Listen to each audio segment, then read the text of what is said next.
We are the Grand Rapids Ballet. We are Michigan's only classical professional ballet company. We also have a school, the Grand Rapids Ballet School, and junior company attached to that. So we provide classical and contemporary ballet performances of a professional quality. Our mission is to uplift the human spirit through the art of dance, and we do that through those live performances. We present 5 programs a year with our professional company here at the Peter Martin Wege Theater, but also downtown at DeVos Hall with the Grand Rapids Symphony.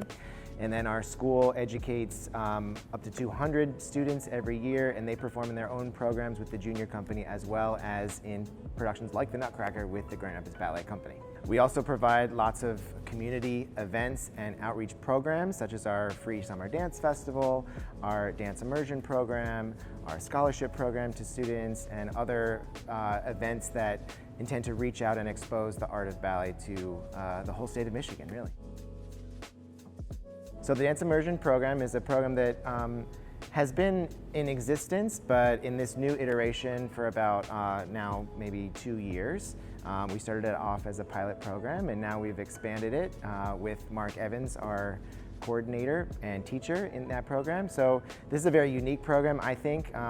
You know, dance and arts education in schools, I think, is so important to expose and to break down any sort of barriers about what art is, and especially with dance. You know, some people view dance and ballet in particular as this art form that's a little untouchable, or if I don't understand it or know about it, then I won't enjoy it, or I wouldn't, you know, go see it or try to experience it myself. So we're trying to, you know, break down that stereotype from a young age and say that ballet is for everyone and dance is for everyone. The exposure is the main thing that we're looking for here.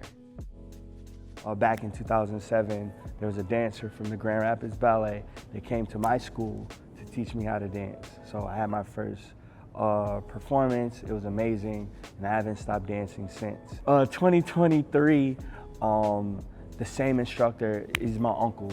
He came out and he offered me a job to go teach, and I onboarded. It was amazing, went through the first year of programming, but this year we wanted to revamp it to give more of a performance element, to give kids the chance to be on stage.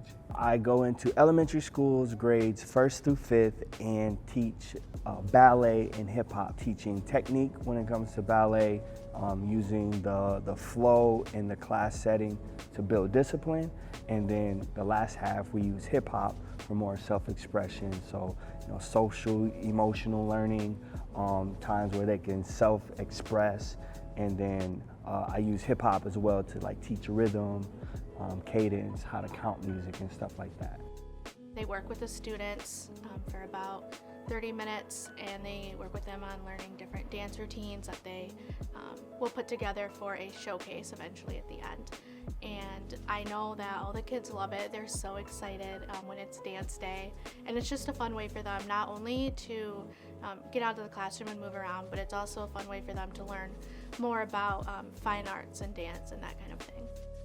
It gets energy out of kids that's very hype, or for kids that like actually want to grow up and like be a dance teacher, or like to dance and like do dances on TikTok or something like that.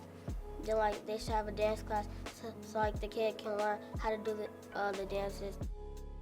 In the Dance Immersion program, we go and we meet the kids at their schools. So there's not a lot of logistics for the teachers and the principals to figure out. You know, we provide the teacher gets there on their own, they show up at the right time every day at this time, and it fits right into their schedule, and it doesn't create too much havoc within the school day, so the teachers feel comfortable to accept it and to keep it going. So taking information from the people that you're trying to serve has been really important to this, and not just saying, here's what we have and take it or leave it. Like, it's a two-way street.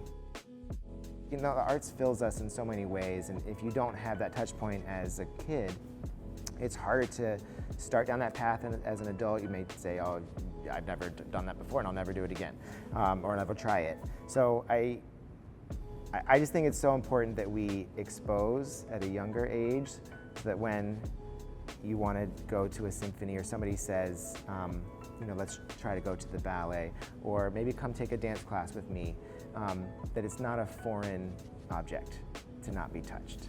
The district has been very supportive. Every school is a little bit different, and we can tailor it to, maybe some classrooms don't have the ability to move the desks out of the way, so we can go to another room. Some rooms have that ability. Some schools have more of a rec room or a stage even to perform or to rehearse on.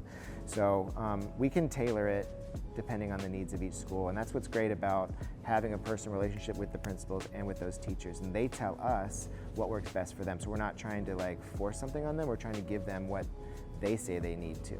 These kids will grow up to be the next generation of citizens in our world, and they are the ones who are going to support the arts. They're going to keep the arts alive because, frankly, it's a tough business.